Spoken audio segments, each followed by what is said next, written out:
नमस्कार। मुझे ओडिया माटी रे जन्म निजको गर्व अनुभव करे जड़े ओडिया बोली। ए माटीर पानी पवन आउ महकरे आम जीवन परिपृष्ट। एठी चारुकला कथा कहे, एठी नृत्य संगीत आमर जो कहते हस्ततंत्र हस्तकला विश्वविदित। एठी भाषा साहित्य संस्कृति तार इतिहास ऐतिह्य को नहीं सृष्टि हुए आमर परिचय।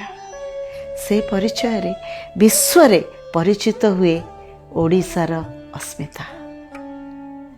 आसंतु ओडिशा दिवस पालन करिबा एप्रिल 1 रु, जहा ओडिशा सरकार प्रथम थर पई 14 दिन व्यापी एक उत्सव रे ओडिशा को मुखरित करने एक कार्यक्रम रखिंट, जहाँ एप्रिल 1 रु आरंभ हो एप्रिल 14 पर्यंत आमर नुआ वर्ष आउ पणा संक्रांति उपलक्षे।